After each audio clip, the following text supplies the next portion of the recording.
Hey guys, today we got the Beyblade McDonald's toys. First of all, you may be thinking, that kid eats a lot of McDonald's. You can actually buy these at McDonald's for like about $2 a piece, or I think $1.50. So did not buy 5 Happy Meals to get all 5 different ones, but here we are. I saw my brother got one of these out of a Happy Meal and I had to buy him. So, there we go. Today we're doing a short review. Now, these things are old, but I did manage to find them in a California McDonald's. Not sure how long they will have them still, but I guess it's worth a try to look. So, first off, let's review Silas. Now, they all come with this cool green style launcher here with the blader and its name on the front. Of course, you have Curse Satum here. Sorry, Kinetic Satum. Very nice. No working gimmicks and such, but it does actually launch with these little launchers. Launcher, you put it in, spin it to the right. They all spin, left spin, so.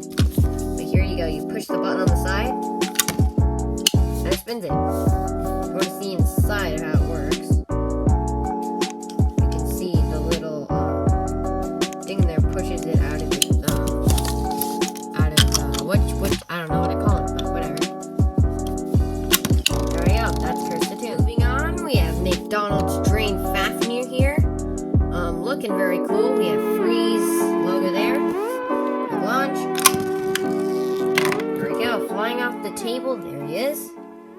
Very nice. I really like the detail on these guys. Are very cool. Very nice there. Standard launcher, and they also have these little clips here as well. On your shirt, your pocket. There you go, there's the bay. Looking very cool. Moving on. Next up, we have Lunar here, Nightmare Lunar. First launch. There you go. Looking pretty cool as well. Very small miniature, not like the Beyblade Micros, a little bigger, and I think actually better too, because maybe not the launchers, but definitely the Beyblades are better quality. There you go. Blues launcher. Next up. And here we have is Rantaro here, Rock the Board. There's your launch. We'll try that one more time.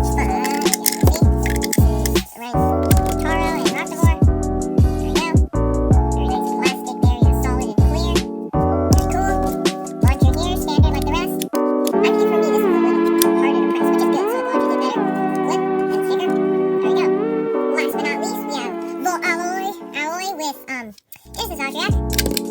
There we go. This one seemed to be the best one for me. I'm not sure. My brother too. So here it is. Very nice. I like it. Not sure how it even fits in the launcher, but it does. Quite easily actually. Then yeah, there's his launcher here, a little dark blue. Everything standard. And yeah, let's get on to some battles. So in conclusion here, I think these things are a pretty good buy. Better than the Beyblade Micros with more detail, and definitely worth a little more than $1.50. And yeah, that pretty much wraps it up for my review on the Beyblade